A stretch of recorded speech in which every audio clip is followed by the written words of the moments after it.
Welcome to the Profits in Pajamas podcast. I'm Danielle D, or Coach Danni D, and I help women to create luxury brands by creating processes and tightening their branding. This is where we talk about how to build your business in a way that allows you to work with ease and enjoy your life. My happy space is spending as much time as humanly possible in my pajamas, and I want to help others to find their happy space while still running profitable businesses. So get comfortable and let's dig in.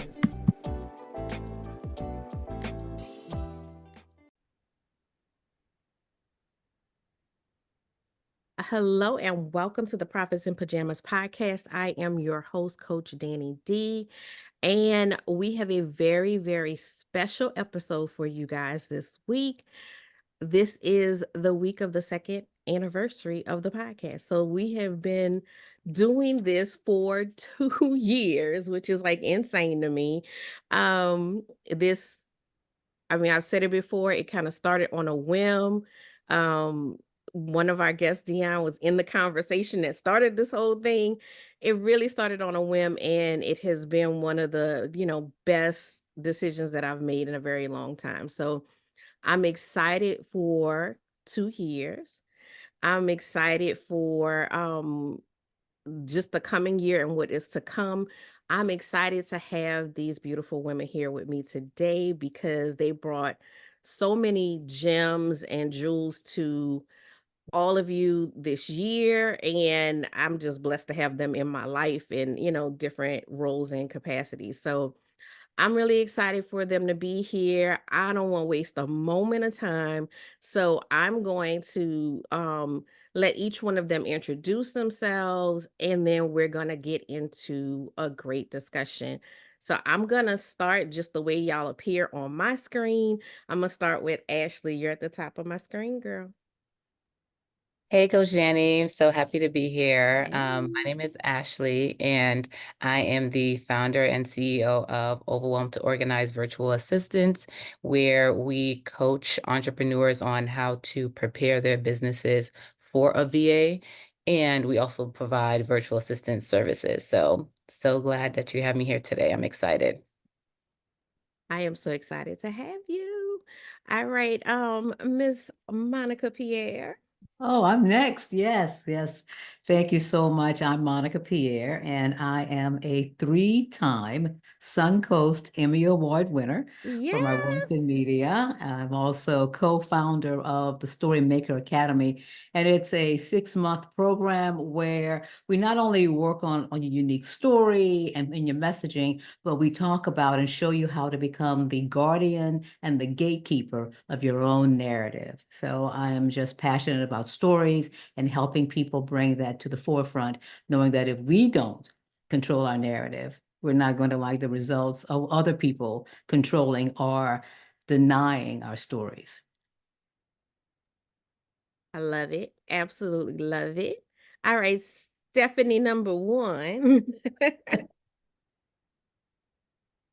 That's I'm gonna say I don't want to say your last name wrong, Stephanie, so you know which one I'm talking to. Okay, I'm gonna assume that's me. That's you, Stephanie. I just realized I was like, I'm gonna say it wrong, and I don't want to do that. I'm Stephanie Mbelu. I am the primary consultant and founder of Dionne Consulting. I'm an operation consultant who partners with service-based business owners to give them the freedom of mind to create more impact in their business. And we do this through strategic planning, operations management, and team building. And so basically what I help service-based business owners do is to take control of their business so they're running their business and their business is not running them. All right, Stephanie. Okay, now, Renika, you're next on my screen. Hello, everybody. I'm Dr. Renika Harrison Briscoe. I am the founder and CEO of Winning on the Road, which is a consulting firm dedicated to supporting leaders and leadership teams, primarily women, to leverage their strengths to improve their businesses and organizations. We specialize in professional development, training, retreats, and executive coaching. So excited to be here. Welcome, welcome. All right, Dominiece, you're next.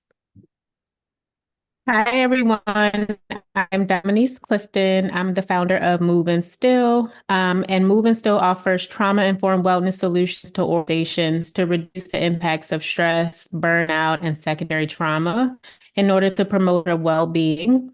We support schools and other organizations in communities with offering holistic mindfulness practices, mental health services, with the focus of uplifting communities. Awesome sauce, Dionne. Hey, Danni D. Hey, ladies. Hi. Dionne Watts-Williams. I'm the Brand Messaging Maven. It is my job, my ministry to help brilliant yet misaligned Black women CEOs, entrepreneurs, corporate climbers stand out in what can feel like the crowded marketplace. And I do this through two things: customized brand strategies and content that resonates with your brand soulmate. And I love, love, love all things LinkedIn. So that's the other thing that I teach my clients how to leverage so that they can finally earn what they deserve and live the life that God has destined for them. Thanks for having me. Awesome. Stephanie. Hello, everyone. My name is Stephanie Joya, and I am a business coach for fitness coaches. I help them create their online fitness coaching programs and grow them using paid fitness challenges, automation, and teams. And I'm really happy to be here. Thank you for having me. Awesome. Coach Cassie J. Hi, everyone. I am Cassandra, Coach Cassie J. I am the founder and executive director of Black Women Do Heal, an organization dedicated to providing safe healing spaces to Black and Brown women to heal from trauma, abuse, and the trauma sometimes of just being a Black woman. We do this through our wellness events as well as our recovery coaching and groups that we have. And it is truly my honor and privilege to be here. So thank you. Awesome. I'm blessed to have you all here.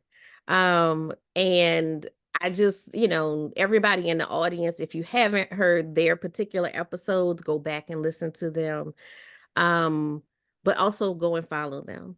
Like, these are people that you need in your feed. These are people that you need, to keep you in positive, healthy space and in a space that you're moving forward in your business. So make sure you take that time and you go and follow them. I know I have a post on the Instagram page where everybody's tagged. So it makes it real easy. Just go down the line and follow and grow a positive community. Okay, so let's get into it. Ladies, jump in as you see fit. The first question that I want to ask is, what is the biggest lesson that you've learned in 2023? It could be business, it could be personal, but I know it was a year for me, so I know it's taught some lessons. I can chime in. What my biggest lesson of 2023, which I actually just realized, was that I need to learn how to live more in the moment. And instead of I'm always chasing a goal, and it's like, once I achieve that goal, I don't take the time to really celebrate it. It's like, okay, what's next? So with that being said, my word for 2024 is fulfillment and being fulfilled.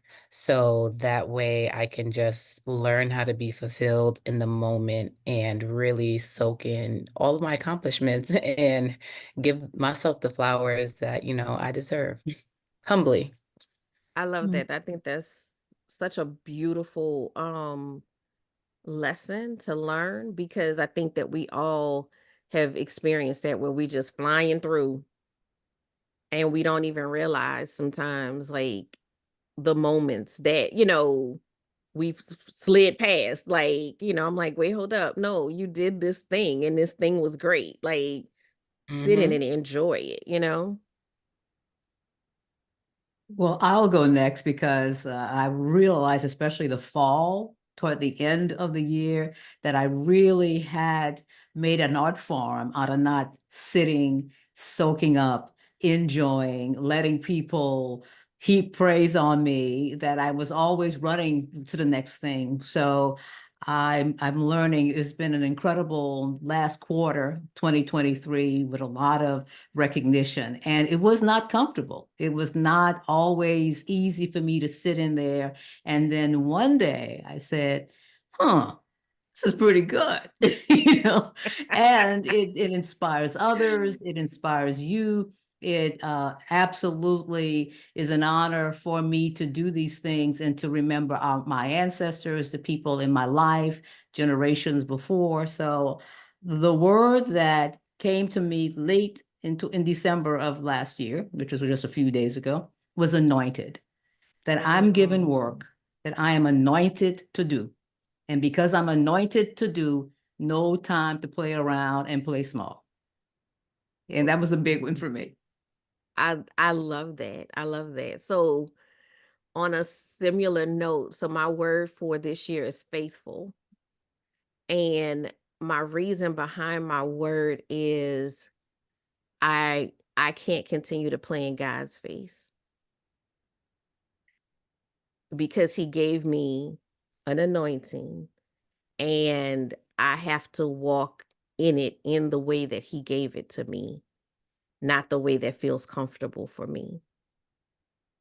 And so that is my word for the year, is that I'm really leaning into that because he didn't give it for no reason. And I mean, I know he's patient because he got more patience than I do. But but I mean, there's patience and then there's, you have to get on this and you have to, really do what you need to do. So that's my word and I think that's my lesson as well. I feel like there's a theme going on here. Because I had to share because I was like listening to you guys and explain your words and how they contribute to your lessons, which is what I assume is the intention behind creating a word for the following year. At least that's what I've paid attention to, reflected back on the last year. What do I want to improve? And then use that as like my focus going in, mixing it with like my goal and my intention. But it was very the word that keeps coming up is like faith-based. Um, and it was provision. And I know I saw you comment on my post about faith, being faithful this year and being more intentional in that space. And I was just like, you know what? Is this the vibe? Am I in the right community? When I said provision, I felt like I had to explain a whole story because it was a bunch of things all at once. But literally, it's just being intentional with the steps that I'm taking that are like divinely guided. But I was like, as soon as I get a download, I would move and just do it instead of plan and be more intentional with it. So, and the reason why I chose the word provision as the overarching theme was because I know that that's what I need to do in order to get the provision that is meant for me. And I keep asking for it, manifesting it. I get little pieces, and it's just because I'm moving so fast and not being intentional with these downloads, with these ideas. So that's I wanted to share my little 2 cents now because I got excited. I was like, oh, I'm in the right space. Definitely the right space. Definitely the right. Yeah. Community has been a big, if I had to say a second lesson, just leaning into community and surrounding myself with the right people. I'll add For me, the biggest lesson for 2023 was learning to trust myself. There was a lot of transition in my life in 2023, and there was also a lot of fear that came with that, to the point where I started off the year in a deep depression because of that fear and like just all that came with that. And so in my personal life, I had to learn to trust myself. I'm in the process right now of going through a divorce, and a part of the fear was, am I going to be okay on my own? Like, am I going to be able to do this without this person? You know, I'm a mom. We have 2 children that we're co-parenting. And so there was a lot of fear. But as I went through the year, like I remember having moments where I was looking back and telling myself, I'm so proud of you, because it was like the one thing that I was so afraid of. I proved to myself over this year that yes, like you will always land on your feet. You just have to bet on yourself. So that was my lesson in my personal life. And then in my professional life, there was a lot of firsts. There was a lot of leading workshops and facilitating workshops on topics that were new to me, that were uncomfortable at times, not feeling ready to do things, but being pushed into doing things. There was traveling to other states to facilitate workshops in places and not being sure how things were going to be received. And every time it was again like the fear of like, am I ready for this? Am I good enough? If am I going to do a good job of this?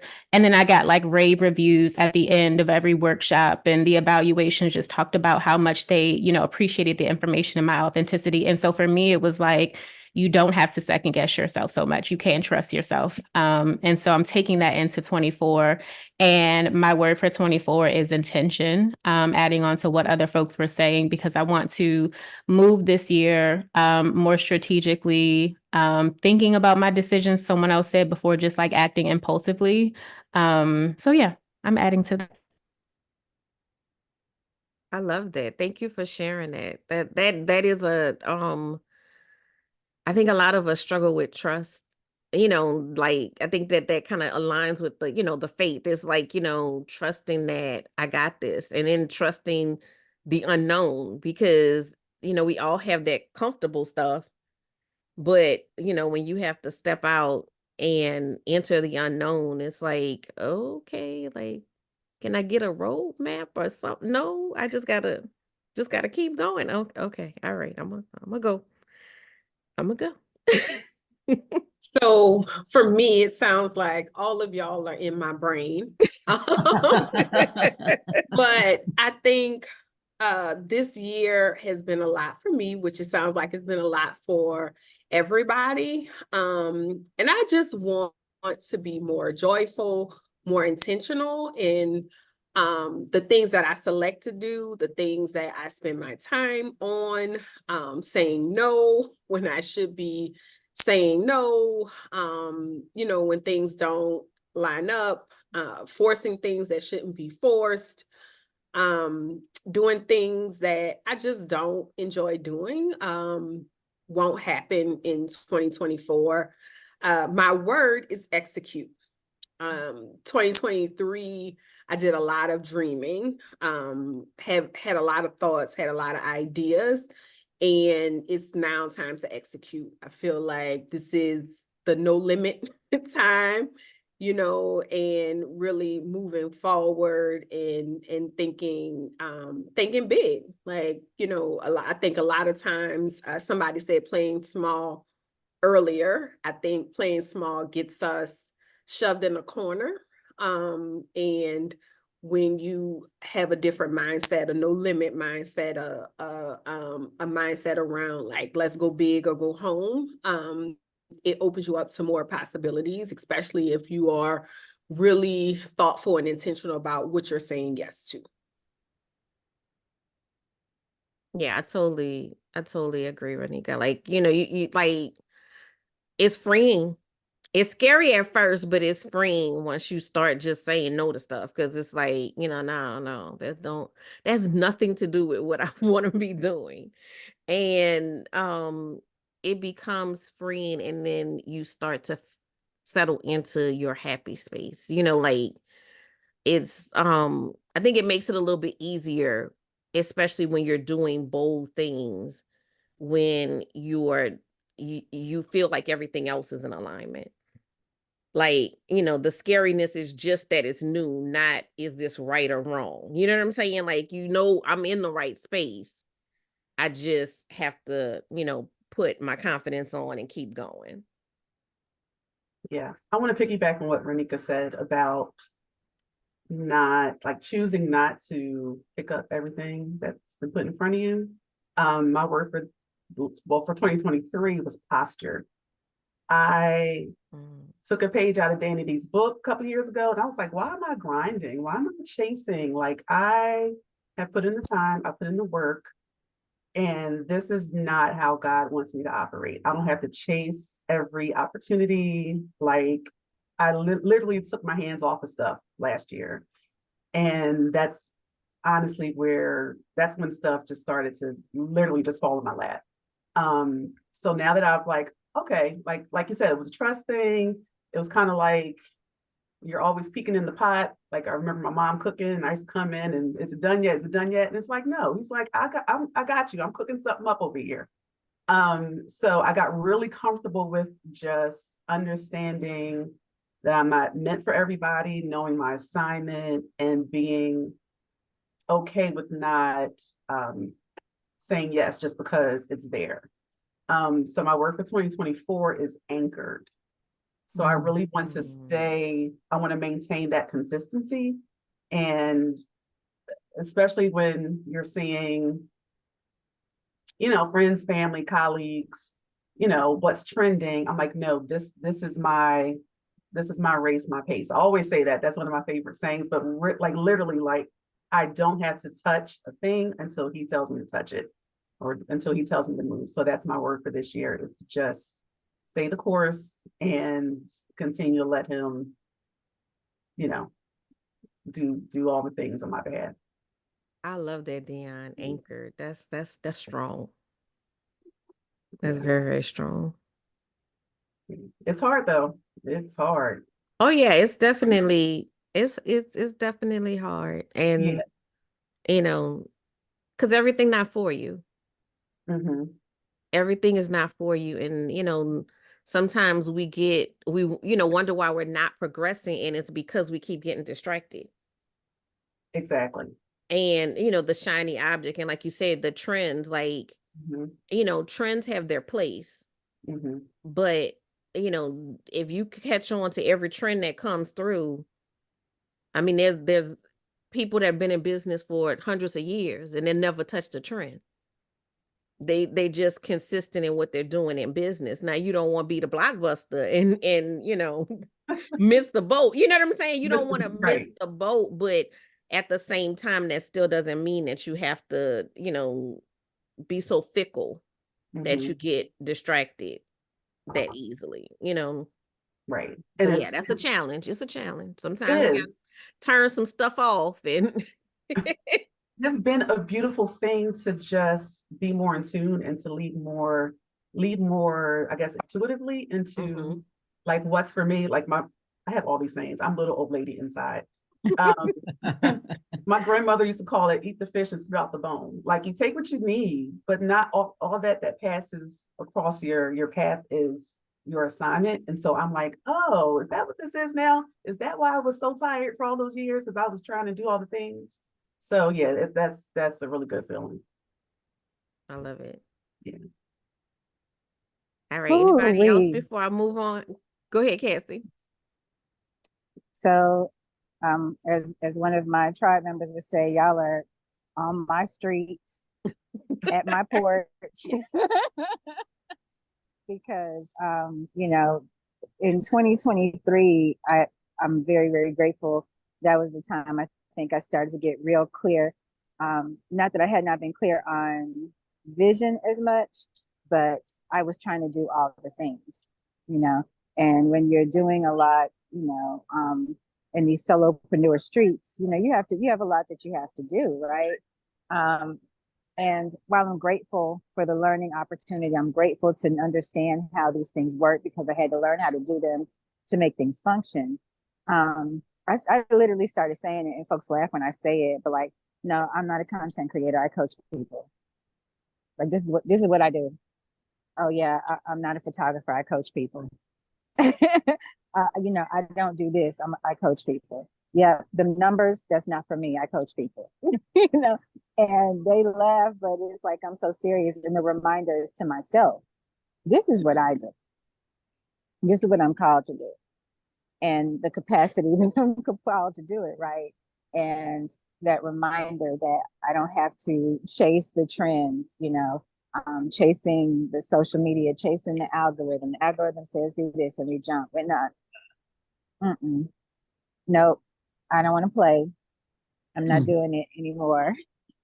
I just got off of sabbatical, mini sabbatical. And one of the things I did stay pretty true to, oh, it's so distracting, Stephanie. One of the things I did stay pretty true to was being off of social media, except for Messenger, so I could talk to my grandbabies. But that was it. It was like I wasn't on. And when I started to ease my way back in a couple of days ago, like I was like, oh my gosh, I don't even want to play. And in this season, I think that is going to be some more scaling back of that, because as I scaled back last year, as I scaled back, more stuff got done that needed to get done that was in line with what it is that I'm supposed to be doing. And it felt so much better. There was so much relief. And so in this season, my word is open. I am open to what God has, what he wants to do. I'm open to the idea that it does not have to look the way I was thinking it was going to look, that I don't have to jump through all the hoops that they say you have to jump through. I'm a child of the king. That's not what I'm doing. And it doesn't mean that there's not work, it's not intentionality, but just a reminder that I can both be intentional about my rest and do what I'm called to do at the same time. I can work in a restful way. How I work doesn't necessarily have to make sense to anybody else. It doesn't mean that it's not work. This is just how I'm working and what I'm called to do in the way that I'm called to do it, and kind of owning that, and the openness again, that as God starts to reveal those things to me, instead of being like, Lord, who you talking to? You meant me? Did you mean me? Like really being like, okay, you meant me, and I might not know how it's going to end, but I understand this is the assignment, and let me just be obedient, because this disobedience hasn't been working out for me, and let me just go on over here and do this. So the word for me is open. And I'll say one last thing. The other thing that have been mindful, because as a believer, knowing that I was called to do work that wasn't a Christian space had been a thing that had been a teeter-totter for me. I knew that this is what it is, and I'm happy to do it. This is no problem for me. But the space that you're creating is not a Christian space, right? So that had been a teeter-totter. And all on this sabbatical, I was blessed as, just sharing and talking and connecting, and the words, you're doing God's work. You're doing God's work.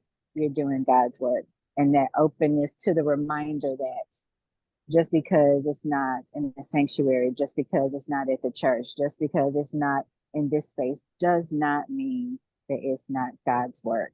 And to remind myself and to be open to what God can still do, will still do through that opportunity. So that's my word. And thank you guys for being on my street, on my porch. And I want to just say, like, I'm a believer, but you're not gonna see me in the church on Sunday. That's my reality. But my relationship with God is strong, and I wholeheartedly, feel like whatever you do that he has ordained is his work.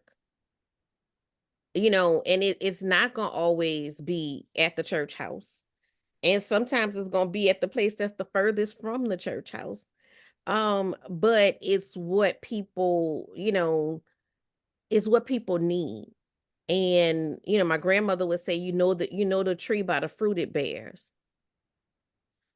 Certain things about people regardless of whether or not they ever say it out loud, as far as their faith belief, and the way that you walk and you move influences people, whether it's gonna make them, come to the altar or not.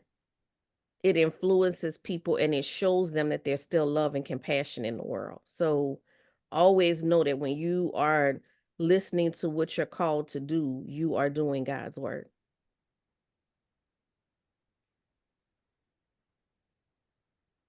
Now, You can before I pass the switch plate on that note. questions, You huh? can pass the plate on that note. That You was could pass the plate. I that's it. want to give Stephanie a chance to answer if she wants to before I switch to a new question. My biggest lesson for 2023, I think, was just in endurance. I think 2023 for me and my family was a year of we just had to endure. And sometimes you just have to do that. You know, there's a lot of talk about, oh, always stay moving forward. Sometimes you cannot move forward. Sometimes all you can do is stand in your spot. Just holding your spot is enough. And so for me in 2023, you know, we just had to hold the line. I'm in the military, so you know, look, we just had to hold the line in 2023. That's what we did. And you know, that's all we could do. But I feel like 2024 is going to be a year of moving forward. But it taught me that it's okay if all you can do is hold the line. Sometimes you just gotta, you know, live to fight another day. That's good enough. You're not gonna win. You're not gonna win. You're just gonna live to fight another day. And so for me, I'm really excited to have made it through that and be reminded. For me, I think it was a reminder. Because honestly, I've had a really favorable life, a really favorable career, honestly. And even in my family life and stuff like that has been really good. But to just be able to make it through that hard time, get on the other side of it, be able to see that, you know, the tide is changing, the season is changing. And now I don't have a word for 2024, but the thought, I read it in a book called Building a Second Brain, is move quickly and touch lightly. And so that's what I plan to do in 2024. I plan to take advantage of this new season, move quickly to do those things I need to do, touch lightly some really new things. I was challenged to do some new things at the end of the year, and I did them, and I actually ended up enjoying them. So I want to continue to do those new things and really take advantage of this new season that's upon us in 2024. So Cassie said about you on somebody's street when you said hold the line, bro. Ooh, feel like you had pulled up in the driveway. I mean, that's just kind of how I feel about, 2023. There were, and I feel mixed feelings about that because there were definitely some huge highlights, but there was some moments where, ooh, I just was like, all right, then Lord, I'm gonna just sit here. I'm gonna just sit here because apparently it's something I need to, I'm not hearing, I'm not learning that, let me just sit and could you just tell it to me real quick? Cause I'm a little tired of this space, but yeah, sometimes that's how it is. Sometimes it's really just how it is. It just, social media a lot of times gives this image of what being an entrepreneur is like.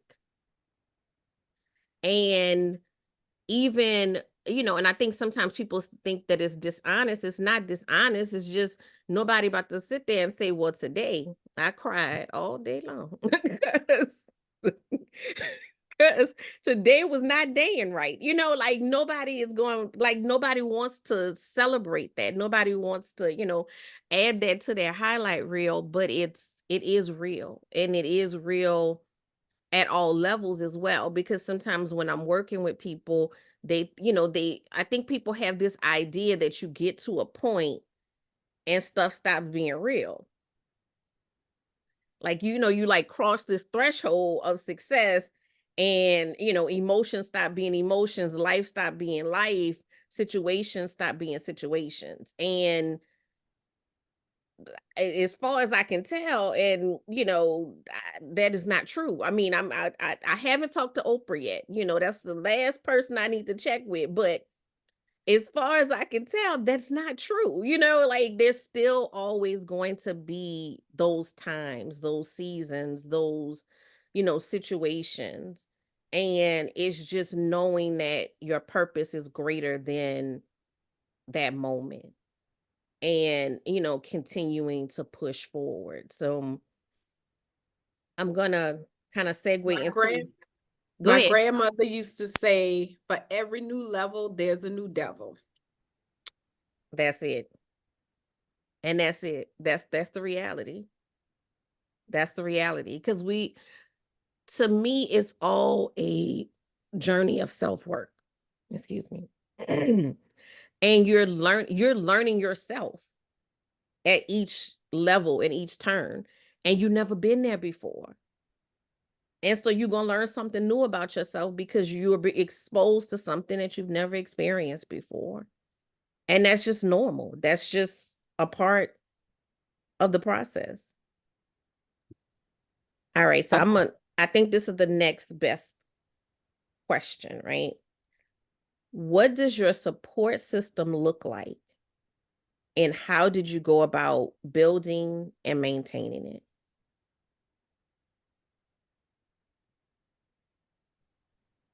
I don't mind starting with that one. I think this is in line with the openness that I've had to learn, is that your support system is an evolving, living thing. Like, I used to think of support system in the construct of this permanence that you had to have. And if you didn't have this permanence, then that wasn't really a support system that you were building, right? And also an understanding, and just thankful for a coach that I had about a year or so ago, just a reminder that you're building your own little personal board of directors. And it's not just those social supports that you have, those informal supports, it's also your care team, that this is part of your whole system. And you need to think of it like that. You are putting people on your team. And sometimes what happens, after the draft? Well, sometimes folks don't get to stay. Sometimes they get in preseason and sometimes they don't get to stay. And you know what? That's okay. It does not mean that it's some awful, terrible thing about them or about you. It just may mean that they don't get to stay. And maybe it's just the season or what have you. But understanding that kind of shifted my thoughts about what my support team looked like. The other thing was, in constructing it and revamping it, was an understanding that I have some beautiful souls that I've been graced with, right? But there's some souls that I can't connect with on certain things. It does not mean they're not part of my support team. It does not mean they don't love me. It doesn't mean that they aren't cheering for me, but maybe they just don't have the capacity to deal with these particular topics that I'm dealing with. As a person with lived experience with mental health, I have my peer tribe, and we can go to each other and say, you know what, I'm having a whole day. Mania has kicked in. It is, doing its thing today. And we can laugh and go on because we understand that. It does not mean that some of my friends and people that are around me don't care, don't love me, but they just don't get it. They may not get the reference, and I might not be in a space to explain it to them, and that is okay. So I think that in building the support system, it was having grace with myself and not internalizing when people didn't have capacity. Starting to ask the question, even of those who are supporting me, like, instead of just calling and being like, girl, let me tell you, oh my gosh, like, hey,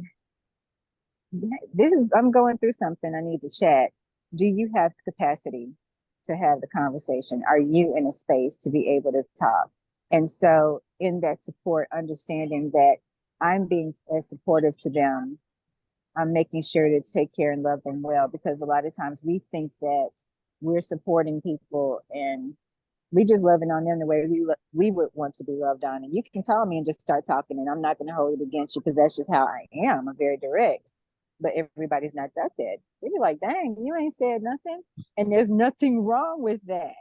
There's nothing wrong with either or. It's just taking the time to understand, oh, check in, ask the question. And so I think it's been that understanding that as you're building your support, it's definitely a two-way thing. This is your support system, but these are people that you guys are gleaning from. The iron is sharpening iron on some level, and that I'm taking care of you and you're taking care of me. And even if that was only for a season, that did not devalue what happened. in that season. That was very real, needed, and necessary for that time. I love that. I love the, especially the reciprocal component of it, because I think sometimes we have those one-sided relationships where, um, you call and vent to that person, but you never ask that person how they're doing. Or they may not be the type of person to vent, so you may not ever know that they going through it, and they could have been going through the worst season of their life, and you've been talking about this hangnail for like 30 minutes, and they like they like, oh, okay, they repoing my car in 10 minutes, but you know what, that hangnail, like, what I mean? It just is like that sometimes, because usually the, quote unquote strong friend is not the one that's going to, open up and let loose. So I like that. One thing I would like to say about that, it's kind of along the same lines, kind of not, but kind of, is that I get these calls about these really dramatic, terrible situations, and I like to know that they're resolved. Like, I'm the friend that wants to hear the good stuff too. Like, my friend, she'll call and she'll be complaining about her husband, and that's, all these things. And I said, well, I want to know when he buys you flowers too. Like, let me know when the good stuff happens too. I think it's important that we do, and I don't, yeah, we need support in the trauma and stuff like that we're going through. But I also think we should share our wins with each other, because sometimes I'm going through so much and I'm just holding this line over here, that if I could just see that someone else is having some great things happen, that's really, that's really going to help fill my cup. And so I think, let's just not call, our friends and our support system just when we need support, but also to let them know that, hey, that situation that I was crying about last week has been resolved, and it has been resolved in my favor. And let's, rejoice and fellowship together about that. So that's just one thing I've been thinking about, is not who do I cry with, but who also is the first, are the people that I think of, the first people to share that joy with as well. Hmm. Well, Yeah. that's very, very good. In fact, Very it's almost good. like the rest of the story. We Right. want to know how the story ends. And so I think sometimes people forget to let us know. Coach Danni D talks about the success journals and how we define success. We always talk about when things go horribly wrong, or we lose the contract, or it didn't come through, but we never really share the win, like you said, or the victory. And I think that's important as well. And we just really have to program ourselves to notice and to share as well. I think too, I mean, I never thought about that like that before, Stephanie, but I'm like, in hearing that, I think sometimes that could change the seasons of friendships, because I think sometimes friendships um end because, if you're that friend and all you do is call me and tell me about, drama, you know what I'm saying? Like, after a while, I'm like, I'm tired. Like, I actually literally had to say to, somebody close to me, well, is anything positive going on in your life? Because it was at that point that I was making a decision of whether or not we can continue to talk to one another. Because it was just like, oh my God, like every time you call, I feel like all life has been drained out of me. Like, and I don't live a dramaful life. Like, stuff happens, life happens, but I don't purposely put myself in drama situations, right? And so it's like, is this what you like? Are you thriving off of this? Because, like, this is wearing me out. But I think sometimes when you balance that and you have a holistic, friendship, it's a little bit different. Like, yeah, I can listen to you cry, but I mean, something great happened, something in your life somewhere. Like, you know, in that situation, I was like, you got all these grandkids, like, and nobody found their toes today, or, like, learn how to walk, like nothing, like, so I think that it could change the dynamic of friendships. Like, if you were a full, support system, successes, failures and everything in between. And, I'm like you, my cup is filled when good things are happening to people, even if they're not happening to me at that moment. I'll add something. So I jotted down a few things as y'all were talking. So I remember maybe in my 20s or early 30s, 20s actually, it was the saying no new friends, and like having your solid core, or what you thought was your solid core group of friends, right? And being like, I'm good with these, this group. And what I have realized as I've gotten older is that as we evolve and change, and as our lives evolve and change, we need friends who will evolve and who are evolving and changing with us, but also who have gone through and experienced what we've gone through so that they can relate to us. And so that saying just like doesn't apply anymore now, that I have this awareness that I have. And so as far as my support system goes, there were a few things that came to mind. The first one was I had to be vulnerable and intentional in 2023 about building a support system, reaching out to people who I wasn't necessarily super close with, but who had gone through a similar experience, and being like, hey, we have a mutual friend. I know that you've recently gone through something. Can we connect? Can we start to cultivate a relationship? Because I know that I'm going to need people. And I know that you will need me, like we can support one another. And so that was something that was a bit out of my comfort zone. But it ended up being very beneficial to me, because I had women who I literally just met last year who held space for me beautifully when I needed them. And it was because I allowed myself to be vulnerable and to let people in that way. So that would be my first thing that I was going to say as far as support goes. Another thing that came to mind was I always used to think I needed a whole bunch of friends, and I'm realizing as I get older, like you just need a solid few. You just need a solid few, men, women that you can count on, that are going to hold you down, that when they need you, that you can hold them down. So the numbers, the quantity doesn't matter as much. And then the third thing I was thinking about was God has really blessed me with a beautiful group of support, but he's placed people in my lives that act as mirrors for me. One of the things that I struggle with is oftentimes I struggle with seeing myself. So the way that other people see me is not always the way that I see myself. And sometimes my support system has to hold up a mirror and remind me of my strengths, remind me of the things that I'm doing well, remind me to celebrate the wins. Sometimes, like y'all have said, when I'm so focused on the gain, they have to, girl, you've been doing this, overcome this, like let's celebrate the small things. And so I'm really grateful to have women in my life who see me fully. And when I'm struggling to see myself, they remind me, like they are mirrors and they reflect back to me what I sometimes can't see for myself. So I think that that's important too. So first of all, no new friends is the most trash thing that I've ever thought in my whole entire life. It is. Like, it really, really is. Like, I mean, I have, in the latter part of my life, met so many people, like amazing people that I connect to on a very deep level. And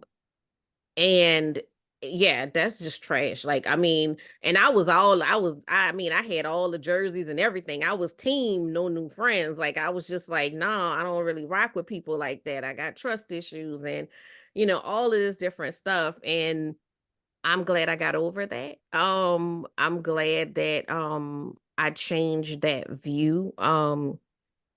But I think, for me, just community, the part that you said about being a mirror, to me, that is the biggest, like, I guess, if I had to say what is the thing that I look for in community, that's it. Because I feel like working with women, meeting, brilliant women, nobody sees themselves.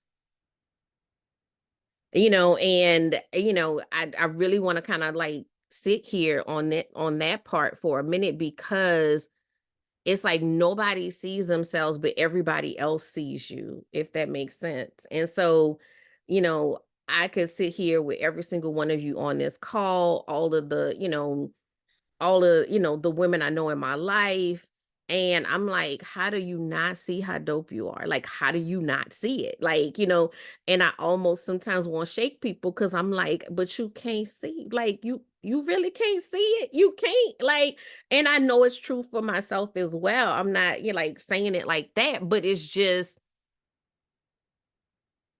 y'all are overflowing. Y'all are overflowing. And so I feel like as community, it is our job to continue to remind our sisters around us who they are. Because it's when we aren't living in who we truly are and walking in that we lose that faith and that we lose that confidence that it takes to carry out the missions that we have. And so I always charge people with that. Like if you know somebody and they just like thebomb.com, if you're not telling them, you're doing a disservice. You need to be telling the people around you because you can't assume. And, the analogy I typically use is like nobody tells the pretty girl she's pretty, because they just assume she must know. She gotta know because she walking around looking like that every day. She gotta know. But nobody is going to say that. Nobody compliments that person that's killing it because they think that they know. And every time I have a private conversation, I'm like, but they don't know. Like they do not know. Like, that is so important to me. Like, I try to do that for my community, and I just call upon everybody to do that for their community as well, because there's the answers to all the world's problems probably on this call. You know what I'm saying? Like probably on this call, if not as we start to fan out into bigger circles. But they sitting there not knowing. And we're not doing our job to make sure that they know. And so I don't know, that's the thing for me. So I just wanted to kind of touch on that because we got to keep reminding each other. And it's important to And let one people. small thing. Oh, go ahead, Go ahead. Dominique. No. So Go ahead. one thing is definitely the girl that you don't know. It's nothing like somebody saying, girl, you wearing those boots. I see you pink sweater. I see you, it's something about that love that you get from people that you don't even know, and the smile when it's reciprocated, when you can tell somebody, I see you, sis, go ahead, girl. That just changes their mood, changes their space. I wanted to speak on the question about support system. And for me, it starts at home, right? A lot of entrepreneurs, a lot of professional women struggle with relationships, struggle in girlfriend, boyfriend relationships or whatever, dating relationships, and then they struggle in marriage, right? So when I think about my support system, it has to first start with my husband and the relationship that we have and how we manage our household, how we raise our children, how we spend our time, and being a 1,000% clear on what we're doing, right? So the moves that we're making, the sacrifices that we're making, the choices that we're making. We recently purchased a new home. He is now commuting. It's a longer commute, but that was a sacrifice that he was willing to make for our family, right?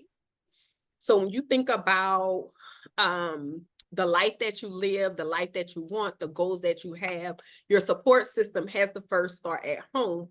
If you don't have support there, you're going to be hard pressed to make things happen. I've been blessed with a granny nanny and my mom. She will go to the ends of the earth for us, for her grandchildren, sit in carpool line, whatever we need her to do, she will do. So I think when I talk to young women, they always want to know, how did you know your husband was the one? How do you, stay married for so long? And, all of these things. And it's really about communication, knowing who you married, evolving together, being on the same page and really working towards the same things. The other thing in that is like getting a return on your investment, right? So if you are, if you can spend $200 to get your house clean, but then you can make $1,000 on the job, you need to hire somebody to clean your damn house, sweetheart. Like, why are you slaving in the kitchen, cleaning up, doing all these things when you could be really looking at making a return on that time? I interviewed so many Black women who were CEOs making tons of money, and they're cooking their own food. They're cleaning their own houses. They're driving the kids everywhere. And it's like, come on, sweetheart, you're going to really burn out trying to be superwoman and everything to everybody. So let's sit down and make some choices. Like, what can we do? What can we take off your plate? How to make this load lighter? How do you share this load? The last thing I'll say, and I know I've been a little long-winded in this response, a couple months ago, I got a call from a friend, and I do consider this person a friend. We met in college years ago, and she said, I'm calling because you are one of my longest friend relationships. I've had a lot of relationships that, I just don't exist. I feel like even if we haven't talked in a minute, we can catch up, all of this. And she was like, why? I'm trying to figure out, what is it about me? What is it about the people, that I'm connected to? And I said, well, you know what it is for me? I let people be who they are, and I'm always be who I am. You know what you're gonna get from me. You're gonna get honesty, you're gonna get real, you're gonna get who I am all of the time. And for people who can take it, it works out pretty well. For people who can't, it typically doesn't. But I'm not gonna judge you. I'm gonna give my opinion. Somebody talked earlier. Well, was the issue resolved? I'm gonna check you. Look, you said you was gonna do X, Y, Z, and I'm gonna come for you. Did you do X, Y, and Z? All of that. And it's out of love. It's out of a good place. It's out of, all of care and concern. But when you are connected to people, it's not about you. It's about them. And letting them be who they are, and you continue to be who you are. And again, when it doesn't match up, when the vibes are just not there, it's no love loss. It's not all that drama and everything. It just might not be the time. And sis, you can call me. Trust, you can call me. If I can do it, I'll do it. If you need me, I can definitely be there for you, but it may not be in the same way or how we hung out before, and all of that. I have people in my life, people in my circle that I may not talk to every day, every 6 months, but I can call them and I can ask for almost anything. And if they have it, it's mine, right? And it's the same way on the other side. So like really understanding the people who are down for you, who will ride for you, even if it's not that everyday, all day situation. I wanted to piggyback on Ronika's. We're telepathically on the same page. The biggest lesson out of this conversation that I'm hearing is that we have to set realistic expectations around those relationships, whether it's, like in my case, I have a ton of sister coaches, right? Danni D and I were in one program, and I still keep in touch with those ladies. As far as my home life, definitely being on the same page with hubby. Hubby's not an entrepreneur. So when I come to him with a win, he's not going to throw confetti, but I know, right? Some of my other friends might, because they understand. And the same thing with like relationships and understanding that, there's no ill will. I actually had a situation at the end of 22 where I fell out with a friend, and I think it was absolutely ridiculous, but I'm like, I wish you the best. I cherish our many years together. Maybe things will come back full circle, but I've come to understand that like, it doesn't have to look, these relationships or these supports, the way I envision them to look. Like, I understand the person, they're evolving like I'm evolving.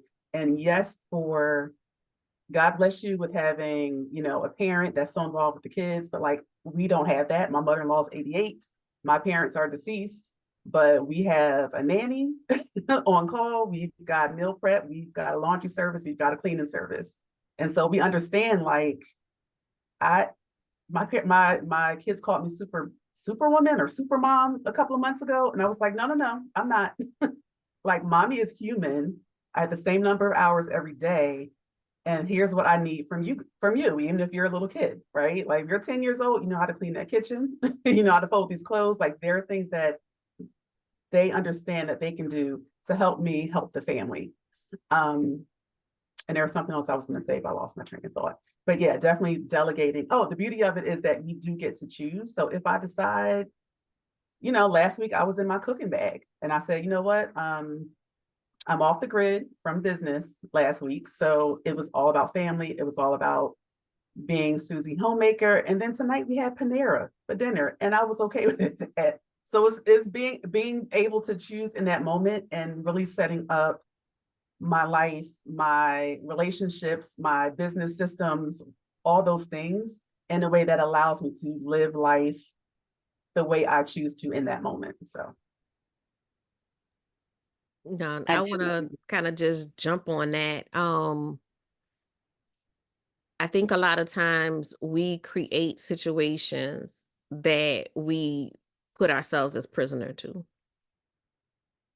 And, y'all know I grew up an old Southern grandmother. So, you're supposed to be doing, all the things. And I realized as I started doing less of the things, nobody died. Everybody's still here. I'm here recording with y'all, hubby in the kitchen cooking dinner. It's gonna be all right. People, they have skills as well. Like I think we get this sense of pride out of the fact that people need us. And sometimes we have to let that go. Like, you know, what if we took that energy that we putting into being needed and saving everybody into being loved and being taken care of? Like that's, that's a whole different perspective and understanding that again, nobody's gonna die. Like, I left them for 2 weeks. Everybody's still alive, I came home, everybody was still alive, everybody looks healthy and well. They figured it out. I made zero provisions before I left. And they all figured it out. So it really is something that we have to shift away from. And we have to take it. I think it becomes a part of our identity to some extent, and we have to remove that. We got more to us than being the servant to everyone else. Here, here. I think Ashley was trying to jump in. Go Coach ahead, Ashley. Danny. I'm sorry. Oh, no, you're good. I was gonna share that support for me, support is also on a spectrum and it comes in different seasons. And in full disclosure, for 2023, that was a very much grind year, head down. And some of my relationships, like my closest friendships, took a hit. And at least in my head they did. But because I was so engulfed in like building my business that I didn't have the time to call people and check in on people. And whenever I did speak with people, I'm the strong friend. So I'm used to just sharing wins, right? I'm not the friend that's going to call you and complain. I'm not the friend that's like, I'm a glass half full kind of girl. So even if my life is in shambles, I'm always going to share, the positive in the situation. And I forget who mentioned it, but it's really like having the right people that you can share those quote unquote L's with and those lessons that you're learning with is very important. And I just have to get more comfortable with, being vulnerable in that way. Because I might only tell one or two people, like, what's really going on. But to the outside world, everything is great. I'm killing it. I'm doing the thing. And, I'm like living this quote unquote glamorous lifestyle. But it's really about having the friends that understand when you're in that grind season where it's like, oh no, I gotta call Ashley and check in on her. Because I know that she has her head down right now and she's going through XYZ, versus being the type of friend that, you just kind of let them be. So I was grateful to have friends that called me and checked in on me and asked me, like, how are you doing really? Like, tell me the real, like, how are you? So that was one thing that I'm grateful for within my support system.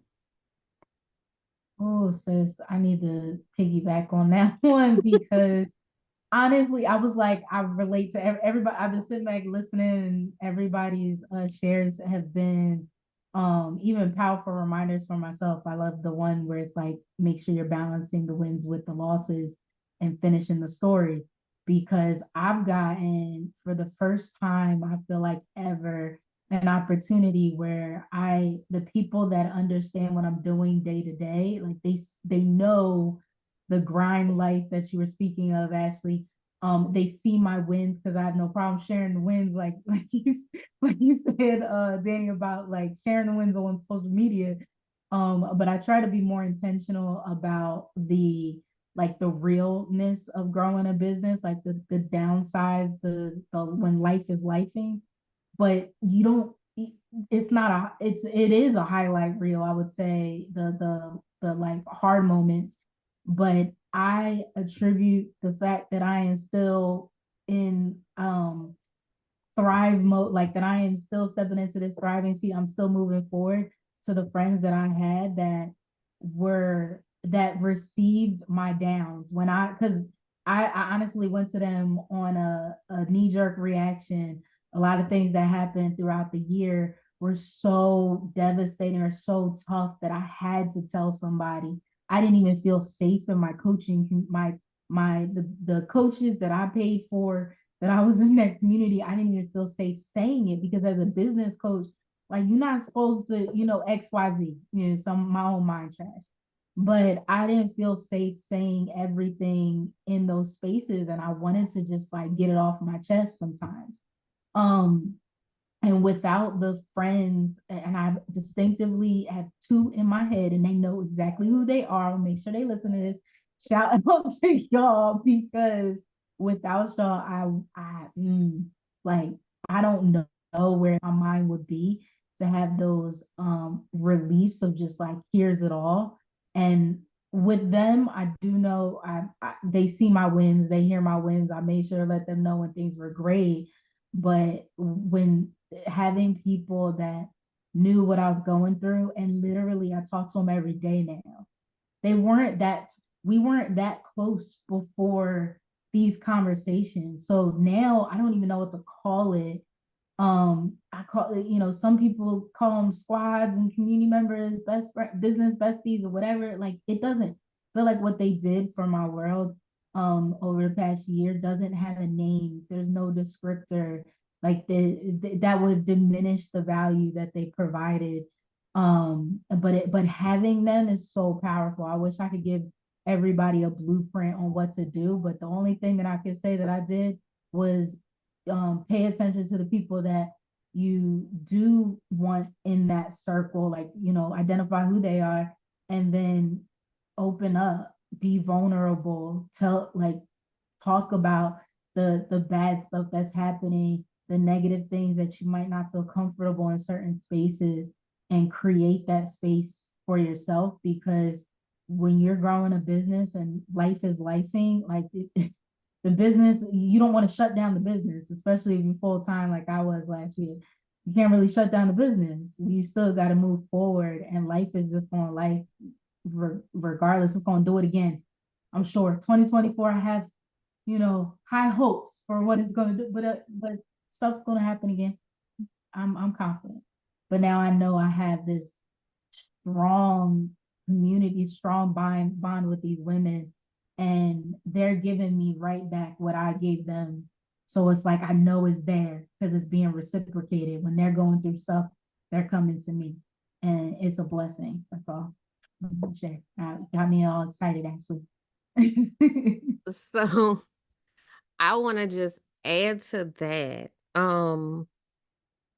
Because we talked about the friend that, kind of just throws up all of the negative things or whatever. But, like my immediate, like, we, on group chat every day friend circle. We all a strong friend. And it's a weird dynamic because we're like super close, but at the same time, we all have this thing about shutting down when things are bad and not communicating. And it took something happening to one of my friends, and I didn't know what to do. And I knew that she was doing the same thing that I do in the same situation, but as a friend, it was so hard on the outside to not be able to, penetrate, like to not be able to give that hug or say that thing or do, because that shut down. And I don't know why that one instance, as opposed to the millions of other times that has happened amongst us in different ways, stuck with me. And it charged me to be a better friend by being more vulnerable myself. So it charged me to say, you know what? You having a bad day. These are your closest friends. Just say you having a bad day. And just open up in that way. And, in a way, lead by example. Like these people have been through all the, the biggest and the, the lowest moments of your life. And if you can't be vulnerable with them, then who can you be vulnerable with? And so it was just for me, knowing that vulnerability comes with building relationship. And then knowing on the other side, on the professional side, there are people who, whether it was what I was putting out or what they were picking up, had this like image of like perfection. And I'm like, no, like absolutely not.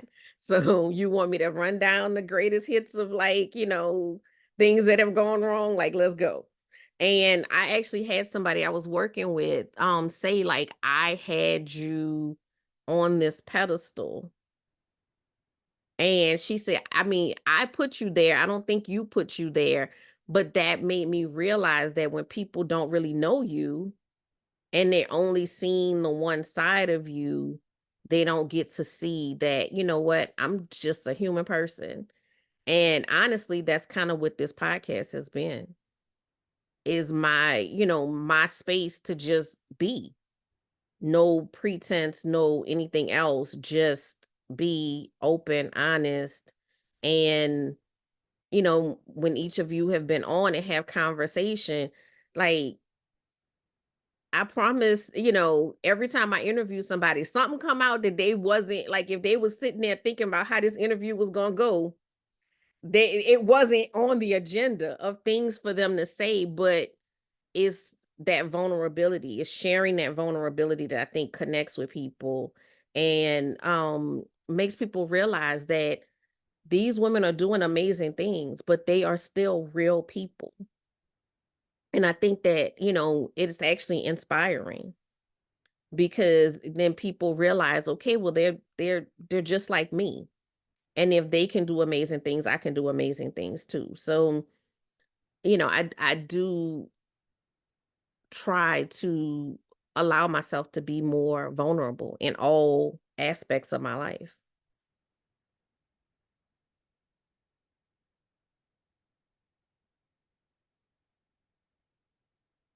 All right. I'm going to do one more question because we could be here all night, because I know we all have so much.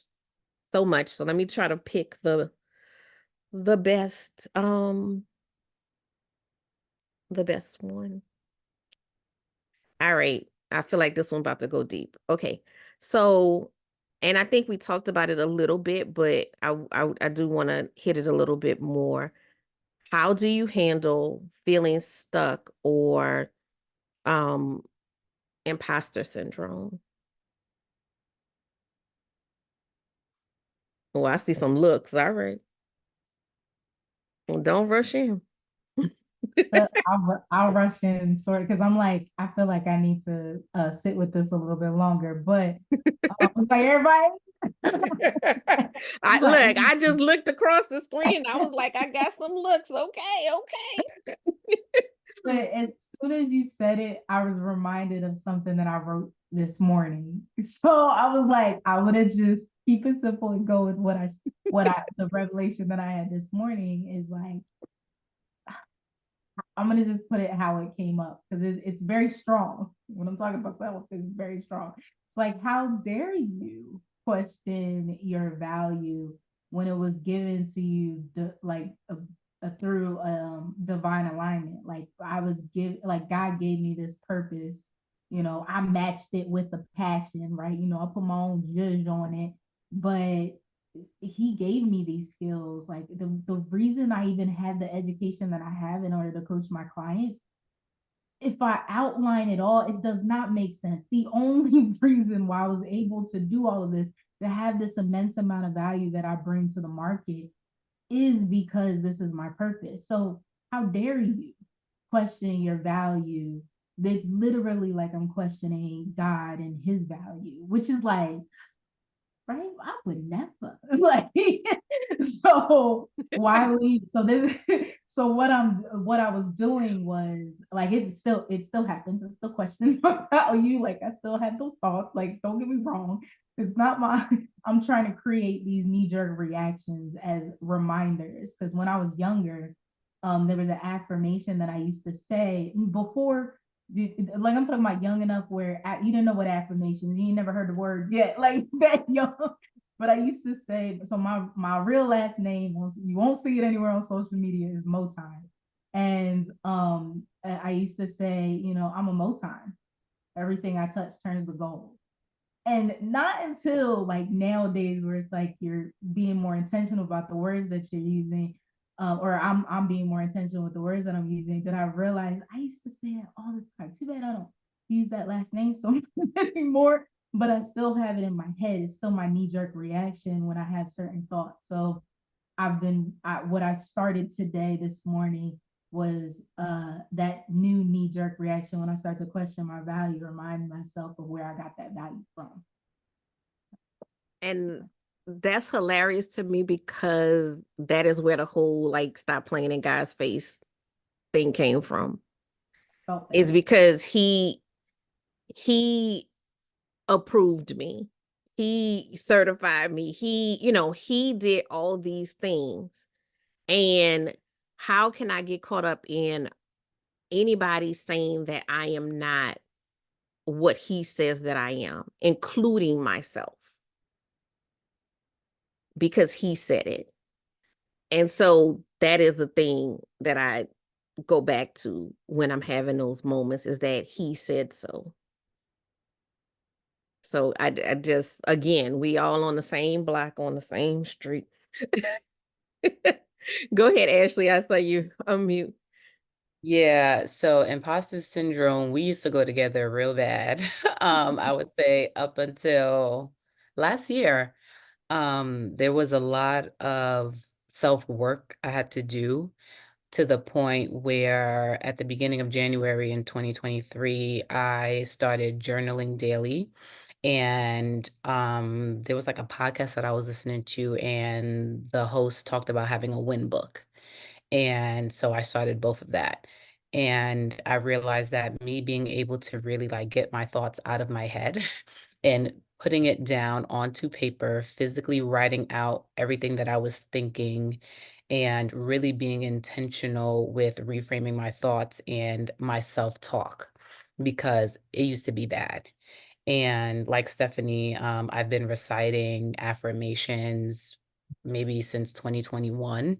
And I would say last year was the year I really got serious with reciting these affirmations and actively reframing my thoughts in the moment.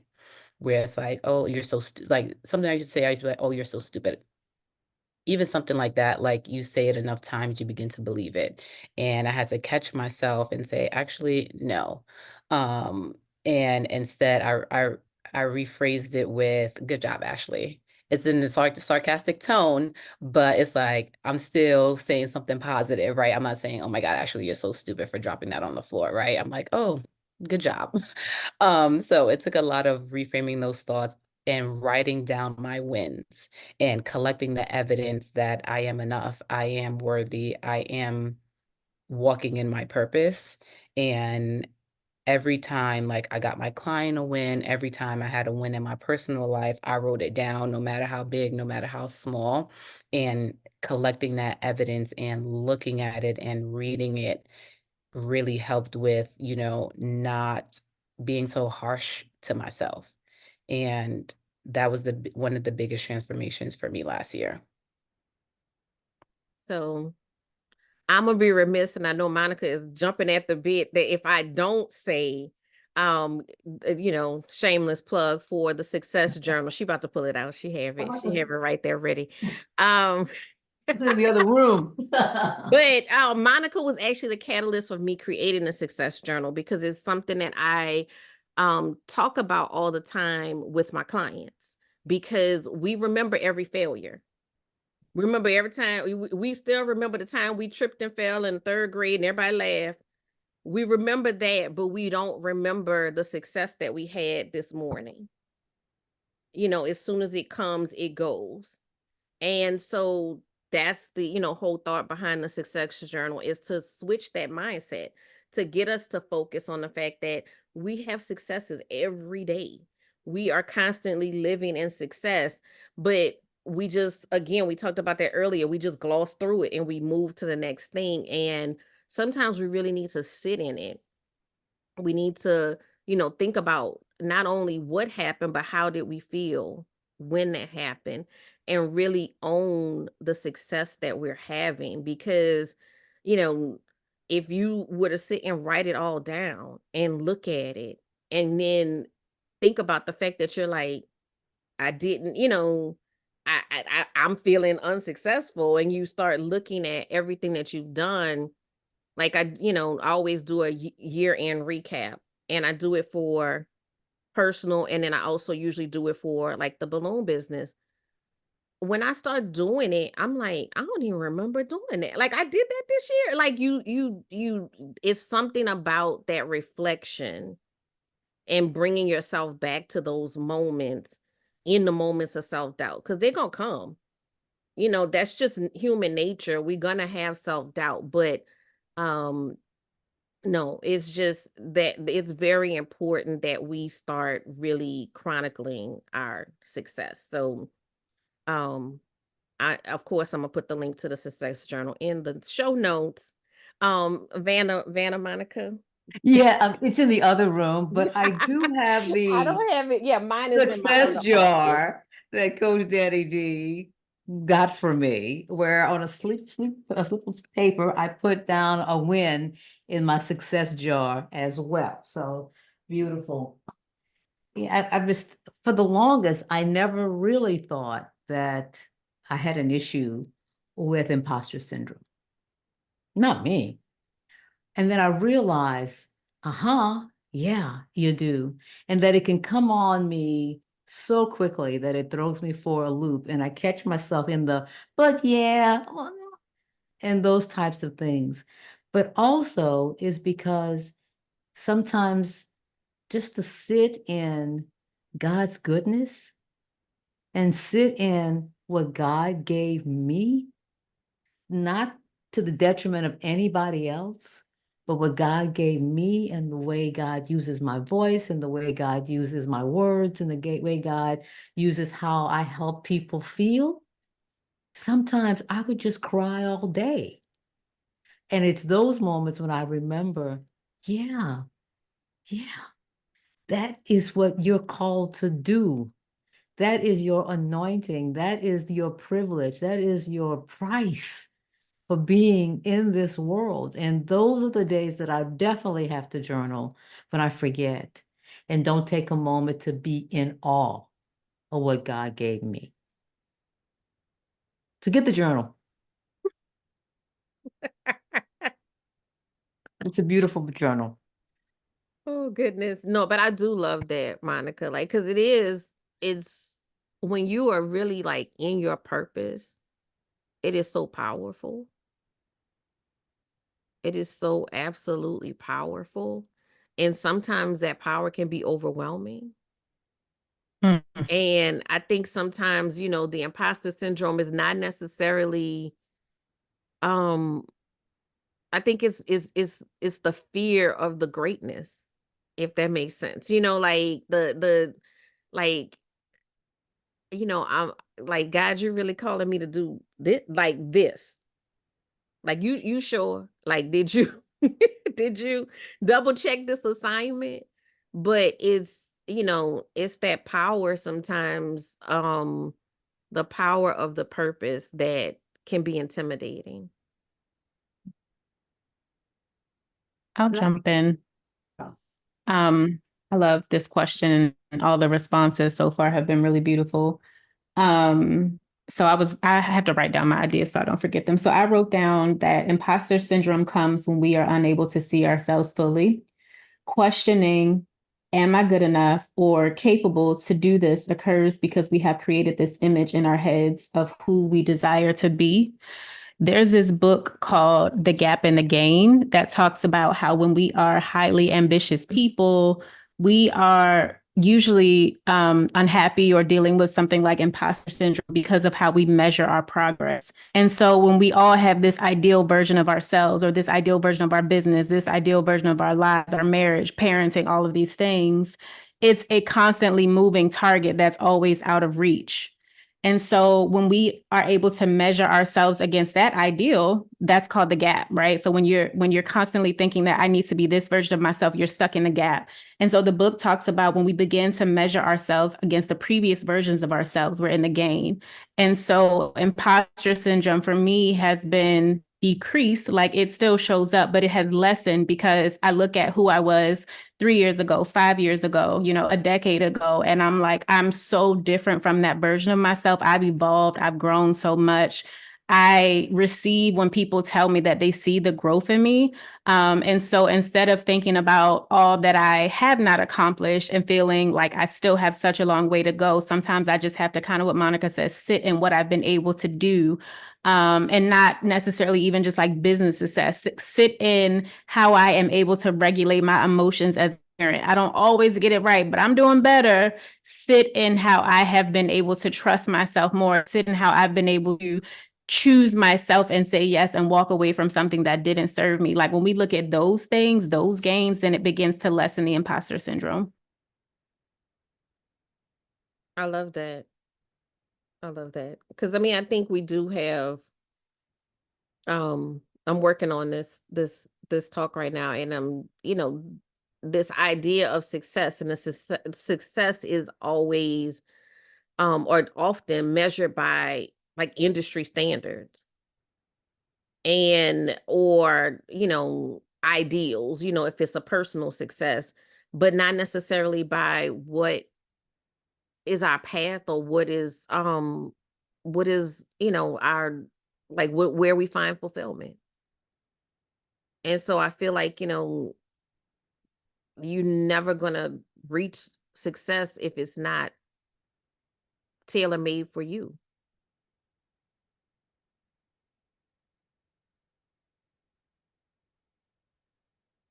Any more on that question? Just thinking about something that Dominique said about, you know, recognizing where those feelings are coming from. I had to really learn, it just came from a point of just being tired of being tired. I had to learn how not to take on other people's experiences or what they would project on me, or those just really horrible things that, you know, would happen early on in my life or in my career that affected my self-esteem, you know. And that's honestly, seeing that in a lot of my clients, that's what, you know, got me into coaching, going from consulting to coaching. because I would see these women with just amazing resumes and all the credentials, and they would like doubt themselves. And, after talking to them, it was like, oh, I had this experience when I was a little girl. And I'm like, wait, what? Like all those little things that people say, especially, as a little Black girl, my daughter, I've told the story before, like someone told me basically repeatedly while she was standing there that like she talks too much. And so as a result of that, and this happened at church of all places, but as a result of that, she was like, oh, Mom, like this school year, I had to learn not to talk so much. So like all these things that we hear and take in and experience that people, whether they mean well or not, are kind of dumping on us, that plays such a big role in how we show up later on in life. And so it wasn't until I was probably close to 40 before I realized like, oh, wait a minute, I've really been internalizing this stuff. And that wasn't mine to carry. So that's really an important step, is to sit with, be honest with, about what you're feeling and recognize exactly where does this come from. And then once you kind of talk yourself through that, you're like, okay, that's a lie. So I'm gonna put that over there on that side. Yeah, I totally agree, Dionne. I do an imposter syndrome challenge, and that's one of the first parts of it, is figuring out where it comes from.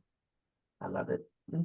Because once you know what that trigger is, then you can kind of, you can navigate it a little bit better. That doesn't mean it's still not going to trigger you from time to time, but at least you know right where that voice is coming from. It's kind of like before that, it's like, a little whisper in your ear and you like, where is that? You're trying to figure out where that sound is coming from. But once you know, it was when I was 5 years old and so told me, X, Y, and Z, then it helps you better prepare yourself for, moving forward from it. And a lot of times, like you said, it's somebody projecting something onto you.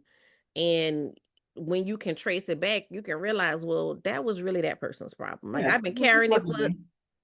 I've been carrying it for 35 years, 40 years, but that was really that person's thing to carry. And I'm gonna put it down now. They can come pick it up if they want to, but it ain't gonna be my thing anymore. Like, but I think, putting words to it and really knowing that, okay, I doubt myself because I was told this, as a child.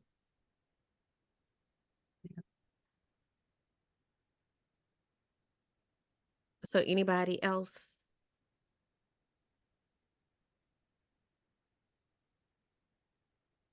So I just want to add something. Oh, go ahead. No, go.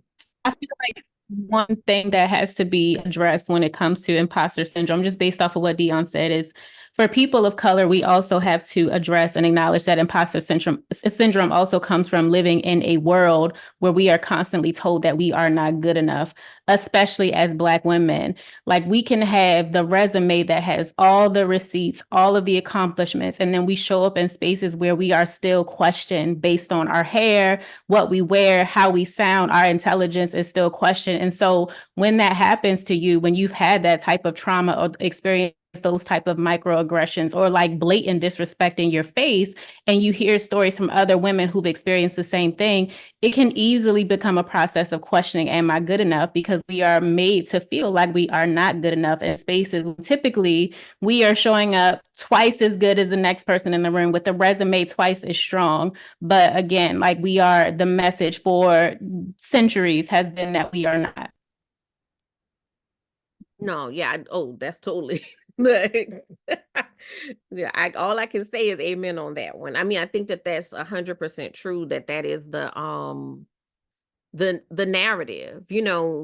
We good enough to be the backbone of things, but not good enough for the promotion, not good enough for the higher positions. We're not good enough for the raise, but without us, all things struggle. So, I mean, that is definitely a reality. And I think that is even more so why we have to be each other's mirror and be each other's reminder of who we are, so that regardless of who someone else tells us we are, we can stand in the confidence of who we are and what we're worth.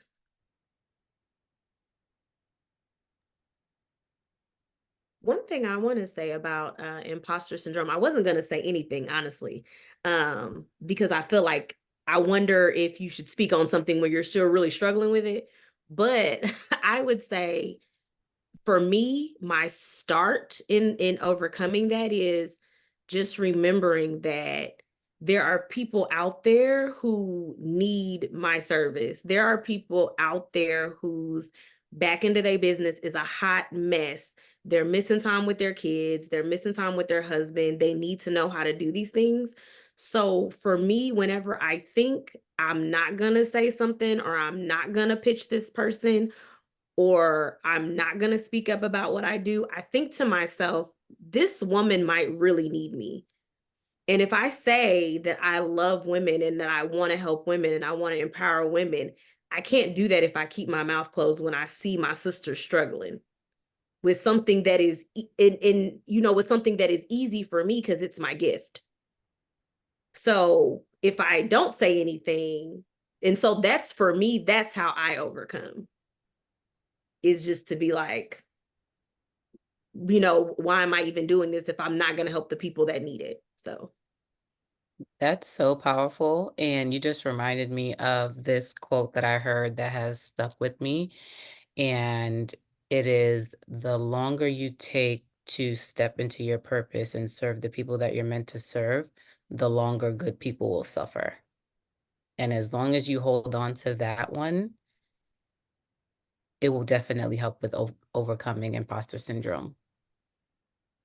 Can you say that again?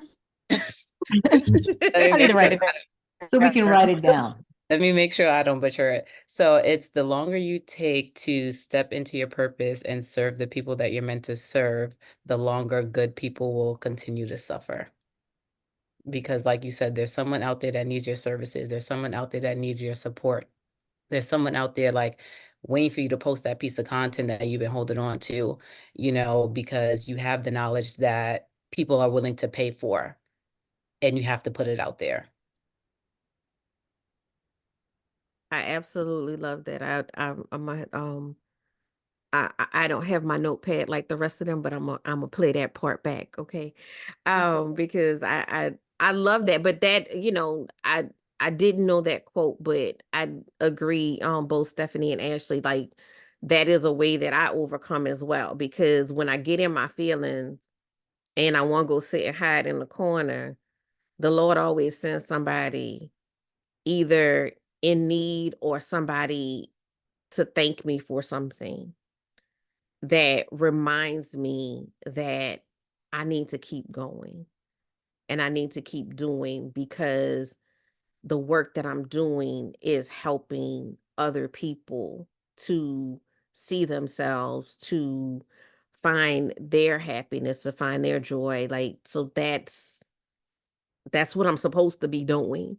And, you know, I actually was saying to a client this morning to remember, and this is another like combat of imposter syndrome, to remember to do something every day in your purpose. And it don't have to be the biggest thing in the world.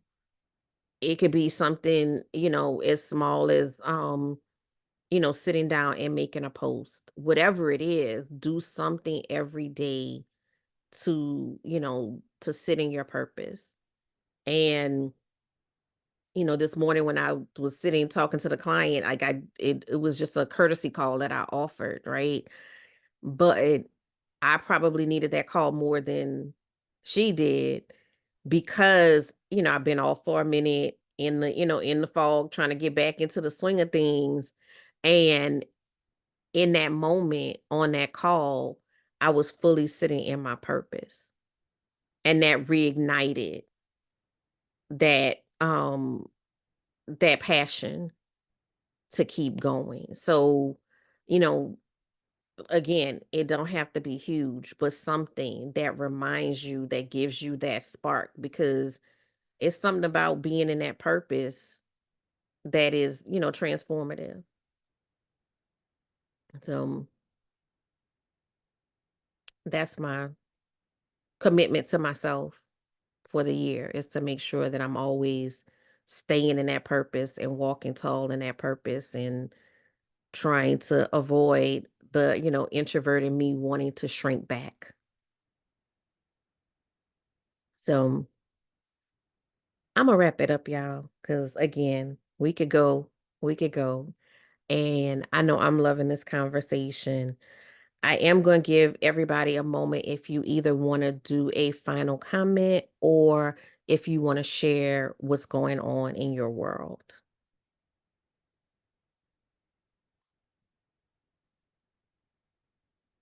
Y'all can go. What I'd like to share is, I mean, this whole idea of the, this person, this who really needs what I have and what I've been gifted, and what I want to share is that I'm so hoping that the person who's been hesitant about their story, about figuring out having clarity about the story to tell now, around the message to share now on various platforms, whether it's on stage, whether it's at a networking event, that they really reach out to me so we can have a conversation about them becoming the guardian and the gatekeeper of their own narrative. And to do that by really looking into the Storymaker Academy. I just would love to have that talk, because I've seen the power of what story can do. So I don't know if you just want to put it in the show notes, but simply monicapierpresents.com/academy.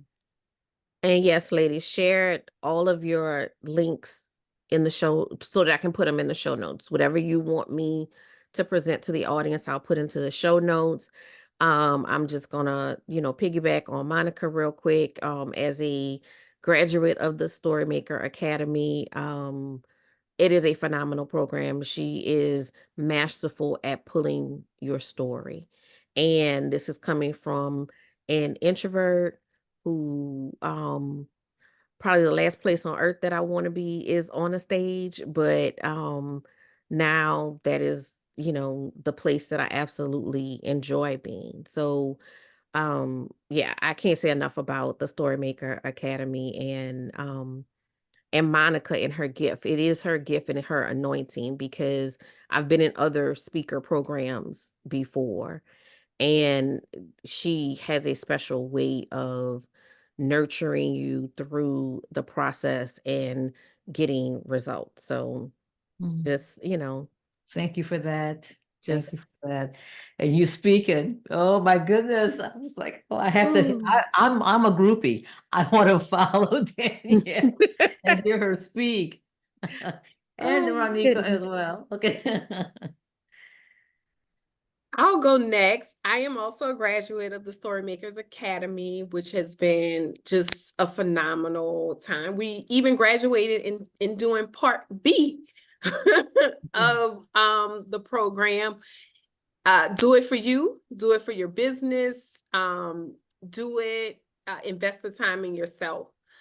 I have a lot going on in 2024. Y'all know that execute, it was my word. So I will be starting my podcast. I went on to Instagram and Facebook and followed y'all and all that. Please follow me back. I will be needing guests. So I will definitely be reaching out. My website will be up in a few, Dr. Ronika Briscoe. .com. I can also be found on Instagram at Winning on the Road. My favorite platform is LinkedIn, Ronika Harrison Briscoe. But I'm really interested this year in working with leadership teams and facilitating retreats. So if there's anybody who's out there who want to learn more about themselves, how to be more effective, I'm a certified Clifton Strengths coach, as well as Myers-Briggs, using those tools to help people learn more about themselves and help teams become more effective. So please refer. I'll go next. So first, I just want to start by thanking you, Danny, for bringing us all together and inviting me to be a part of this space. It was such an honor to sit amongst such amazing Black women who I'm meeting for the first time. Anytime I get in a room with a group of Black women, I just feel so proud to be a Black woman because we are so talented and diverse and unique and beautiful. And the world would just not be what it is without us. And I strongly believe that. I am not on social media much these days, but I have a book that I released in 2023 called Hold Space to Heal. And my work is all about healing, recovering from stress and trauma, really bringing the body into the healing process. And so Hold Space to Heal offers 7 somatic practices to help you release, reconnect, and remember your power. Practices like yoga, breath work, meditation. It goes deeply into things that are really helpful for releasing trauma. And I also created a soul care card deck in 2023, and it's for women. It's a deck of 44 cards that are designed for you to pull a card every day and do something to nourish yourself. And so for all the women that are listening that are entrepreneurs that sometimes forget to make time for yourself, it's a really beautiful way to pour back and give into yourself. And the activities range from 3 to 30 minutes. So it's not anything that's really long, but it's an easy way to make sure that you prioritize yourself, even if it's just for a little bit every day. Awesome sauce. And you're welcome. You were my first guest that I hadn't known prior to interviewing them. And that made me nervous. And when we did the pre-interview, oh my God, like we clicked like immediately. I was like, oh my God, so that was again, like, I guess a vulnerability moment, a twist on No New Friends. And just being, open. That was Cassie's word, was open, being open to the possibility, because, you know, by that point, this had become my baby. This whole like podcast and this process had become larger than life. And it it was confirmation of the divineness of it all. You know what I'm saying? Like that, I'm like, okay, this is an outside person that I don't know. I haven't really vetted. And for it to be such a perfect match, like, was amazing. And then everyone else that came after, like, I feel like everybody who has been a guest, whether I knew them like for a long time or if I knew them for 10 minutes, it was just such an instant connection. And that has just been absolutely beautiful. So I am blessed to have shared space with every one of you.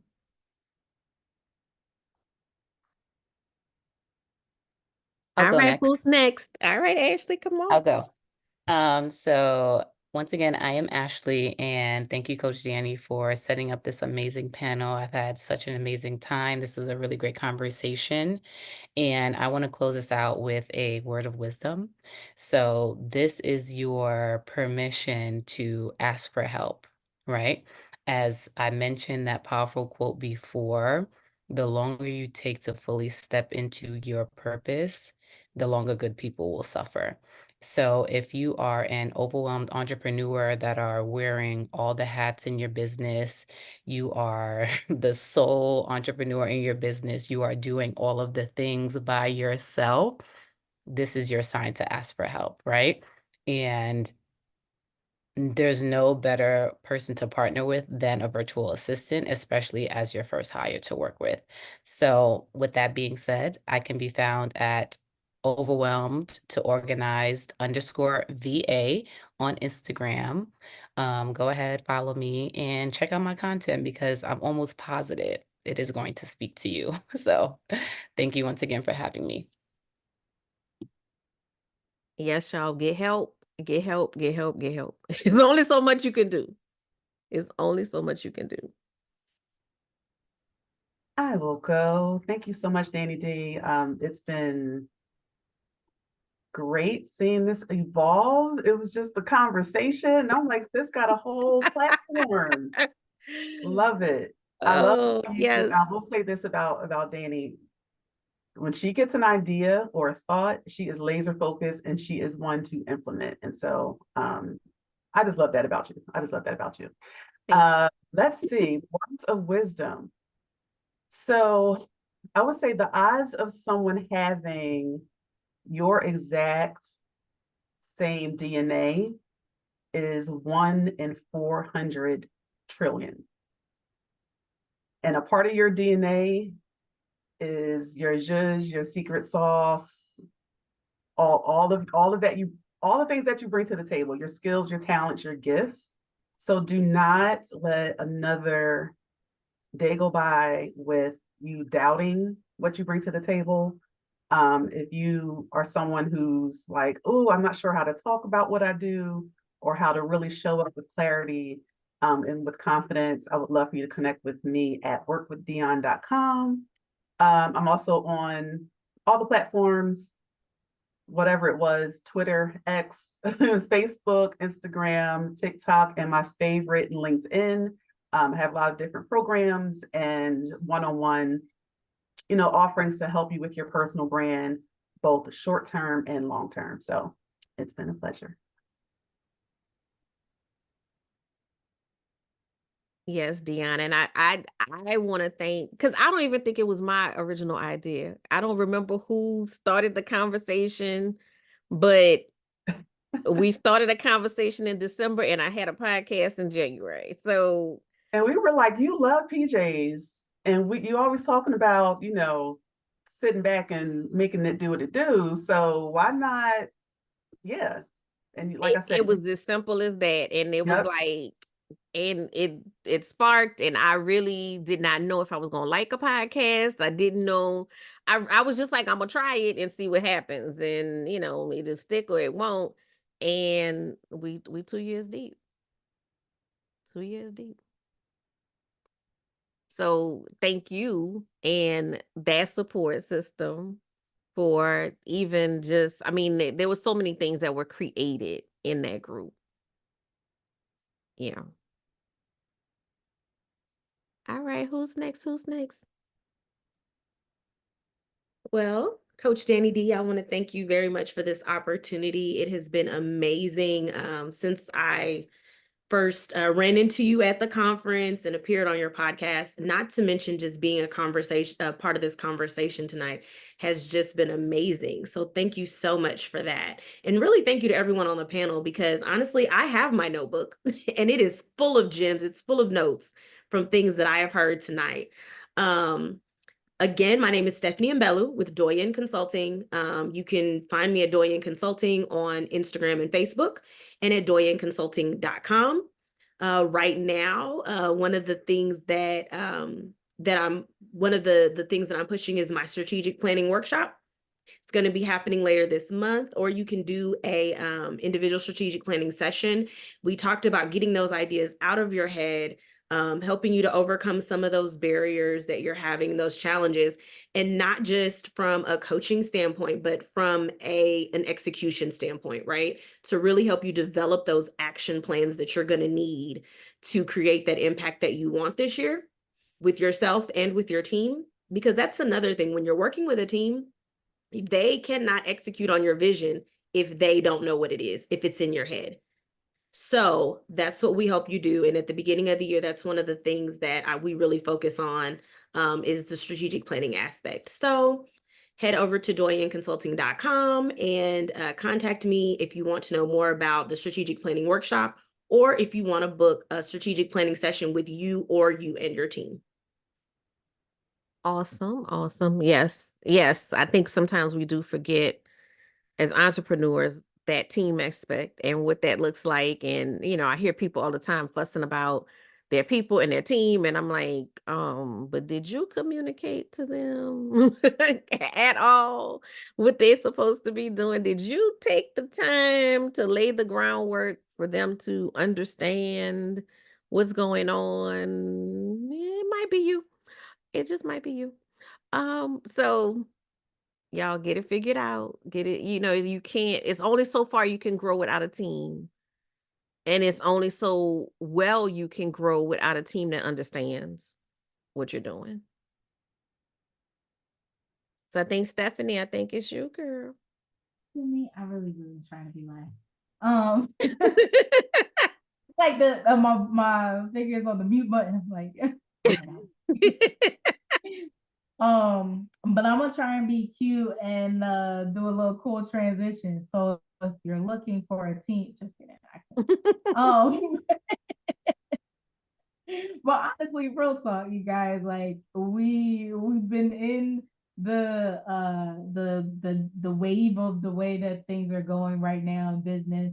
And everybody knows, like, in order to grow, you need that support. You need a mentor. You need someone that has been there before, done the work, gone through it, and knows how to take you through those sticky moments. So what I actually want to do is like a call out, like anybody that is in this like plateau. So in fitness, you think of plateau where you're doing all the things, you're doing everything that everybody told you to do, but nothing's happening. If you feel like if that's happening with you in your online fitness coaching business, reach out to me. I really love talking to my community and just building that relationship, understanding where those sticky points are and taking you through them. So you can reach me on Instagram. That's my primary platform, at least as of today. I don't know how it is. I keep saying I'm gonna go to TikTok. I don't know, probably not. But the Stephanie Joya, Stephanie with an F. And it's so funny. Just yesterday, I met with a podcast producer, and I will be launching my podcast in February. Yes, y'all need to help me with a name. I'm probably going to talk to y'all because I'm still stuck on that part. But so I don't have the website yet, but once it is, it'll be all over my Instagram, as well as my website, stephaniejulia.com. If you ever want to get into my community, learn more about what I specifically teach, in helping you, grow and create sustainable growth in your online fitness coaching business, go over to growyouronlinefitbiz.com/podcast. And you can, grab some training and get into my community that way. So thank you again, Coach Danny, for blessing me with this space. This was really dope. All of you ladies are so amazing, and I'm mad I didn't bring a notebook. It's recorded though. It's recorded. It's recorded. This is about to be one of my faves in my podcast. Like, seriously. Right. It's recorded. We can listen back to it. It's gonna be okay. So I'm Coach Danni D. I always start off the year with I haven't set a date yet, but by the time this airs, I'll have a date in the notes for a goal setting workshop, as well as I'm about to run a new round of the calendar detox that I do. So the calendar detox is basically making sure that your actions are aligned with your success story, what you want it to look like, where you're going, and removing those things that are not in alignment with that success story. Okay. It's late. The S's are not kind of come out right. So I will be running that probably in February, and then in March I'm going to run my imposter syndrome capable confident challenge again as well. So the capable confident challenge is uncovering the root of your imposter syndrome and then building up an arsenal to help you stay in your confident state, and tools to help you when you are triggered and to help you stay from getting triggered. So that Monica, you got your hand up. Yes, I Yes, would like ma'am. to say that I am a graduate of both of those programs, the calendar detox and the one about the challenge with the imposter syndrome. Amazing, amazing. It will change your world. Thank you. I'll put my hand down now. Now you're good, Monica. But so I will be running those at the start of the year. And I'll put everybody's information in the show notes. Ladies, just either email me or throw it in the chat, and I'll put everybody's information in the show notes so that you guys can get in touch with these ladies and all of the things that they're offering. And one thing I want to say in closing is, and I feel like a couple of you, kind of hinted at it, but just this conversation has been therapeutic. And I want to challenge the listeners to find your community, to find your tribe, to find other brilliant women that are on the same path. They don't have to be doing the thing that you're doing, but that are on the same path, that are aligned, that, in romantic relationships, we talk about people being equally yoked, but you need people that are equally yoked in your friendships, in your professional relationships. You need to walk with people that are walking the walk that you're walking. And so find those people and commune with them, because I've never walked away from a conversation, whether it's, like this, a panel discussion, or, each one of the podcast episodes that these ladies were on, not feeling that my cup was full. So get some good people in your life and cultivate those relationships. Don't take them for granted. Build upon them. So I'm going to go, because again, we can go all night. There's some brilliant minds here. Get to know them, watch their episodes, because my goodness, they all are absolutely powerful. We just did the 100th episode. Monica was my guest host, and she said, I'm not going to ask you which one is your favorite, because I know that's like picking between like your children. And I'm like, please don't ask me that question, because I don't want to answer it. But everyone is my favorite until I do the next one. That's just the reality of it, because it's just, each time is such a great experience and a great exchange. And it's something about, we said about no new friends. It's something about people coming into your space and sharing perspective in a way that, no matter if it's a topic that done over and over again, that new perspective breathes life and gives you a new sense of creativity and a new sense of purpose. So thank you, ladies, for sharing in this space, for agreeing to be a guest. Because there's been a few times where I just like randomly was like, hey, look, don't you want to be a guest on my podcast? Stephanie looked at me like a deer in headlights when we were at a conference. I was like, you know what? You would be a perfect guest for my podcast. And she was like, huh, well, who? But again, it's been a divine connection, and I'm grateful for each and every one of you. I'm going to wrap up, and we will come together next week.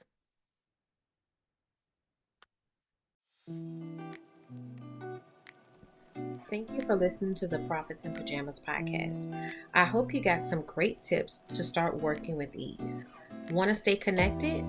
Follow me at Your Workflow on Instagram. For more information about building your luxury brand, register for my upcoming luxury brand workshop at CoachDanniD.com.